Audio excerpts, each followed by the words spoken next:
токму отсуството на сексуалната ориентација како основ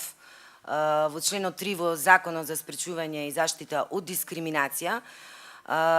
доведе до тоа да ние во 2013 година во рамките на нашиот проект кој што го спроведуваме со мисијата на ОПСЕ,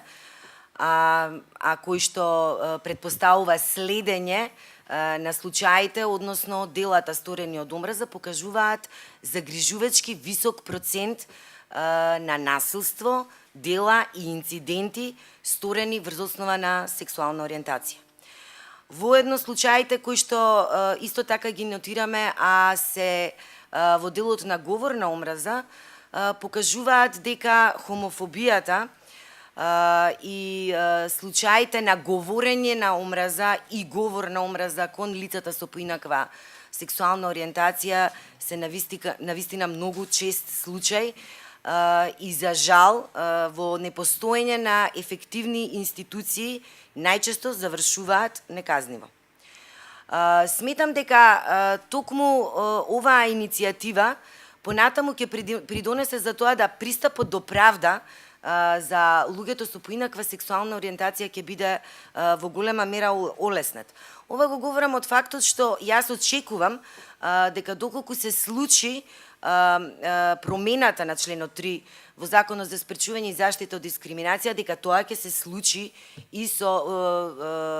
во кривичниот законник, односно во видувањето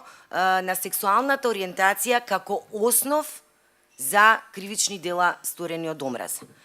Се до оној момент додека државата експлицитно не покаже преку своето законодавство дека насилството,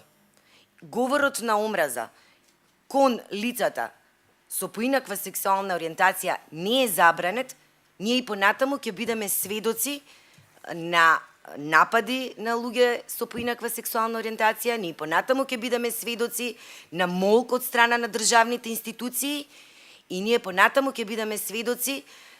на популација која што не може ефективно и соодветно да ги оствари своите права во оваа држава која што патем речено има ратификувано голем број на документи кои што ги содржат овие елементи за кои што говоревме дека се потребни да бидат имплементирани во нашето домашно законодавство.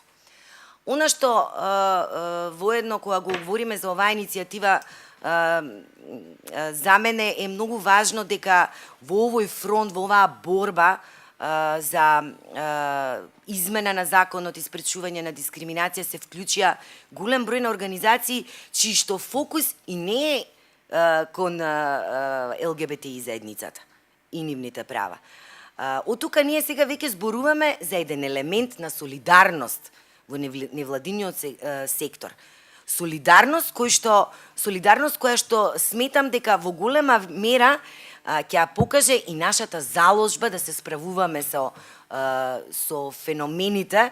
кои што представуваат главен извор на предрасуди, стереотипи и насилство кон ЛГБТИ заедницата. Имено периодот кој што помина многу пластично покажа до што може да доведе говорот на омраз. Ние бевме сведоци на напади врз заедницата за време на неделата на гордоста, сторителите се уште не се пронајдени, ние бевме сведоци на напад на активисти на ЛГБТИ заедницата.